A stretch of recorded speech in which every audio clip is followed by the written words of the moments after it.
Si pour monter vos reps, vous avez besoin d'un gros press avec les bras, cette vidéo est faite pour vous. Dans cette vidéo, je vais vous expliquer pourquoi cette erreur vous empêche de progresser en toes to bar et surtout comment la corriger en 3 points. Là où on veut arriver, c'est toucher la barre avec les pieds, avec presque pas de presse dans les bras. Pour ça, on a besoin de gros fléchisseurs de hanches, évidemment. Ce sont ces muscles-là qui vont être responsables de monter nos jambes au départ. Mais quand je fais tout avec les bras et que je raccourcis ici en arrondissant, le problème, c'est que je les entraîne jamais à progresser. Donc le premier exercice à intégrer, c'est du strict en flexion de la hanche. Et puis même dans un workout, on voudrait le faire super propre pour s'entraîner à fléchir ici, renforcer ses muscles et donc monter les jambes plus facilement. Maintenant, monter les pieds, ça peut ne pas suffire. Je vais aussi avoir besoin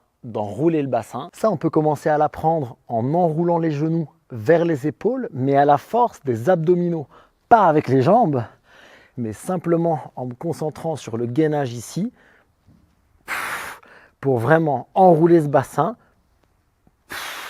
et donc terminer ma rep beaucoup plus facilement. Pour le renforcer, on avait l'exercice au sol, mais les parallettes, ça marche aussi super bien. Je peux commencer avec les pieds au sol et m'entraîner à amener mes genoux vers mes épaules. Et puis avec le gain de force, je le fais encore plus strict. Et quand je me sens bien, je peux le faire en suspension. Pour terminer, je suis désolé, mais il va falloir laisser l'ego de côté. Ça veut dire que le temps où je veux progresser, au lieu d'enrouler et de raccourcir comme ça, eh bien, je vais m'entraîner en limitant l'intervention de mes bras, quitte à ne pas toucher le temps que je puisse évoluer. Là-dessus, j'ai quand même besoin d'un point de repère quand je fais un workout pour m'obliger à atteindre mon standard. Pour moi, il y a 3 points de repère: passer les genoux, monter à la poitrine ou devant les yeux. Et un autre petit tip que je peux utiliser, c'est regarder devant moi.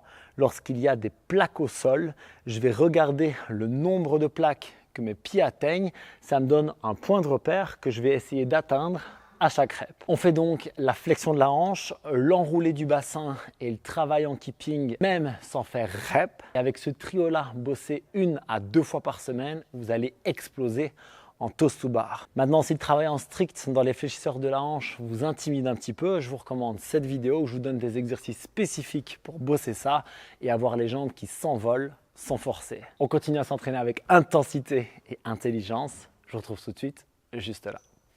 Peace!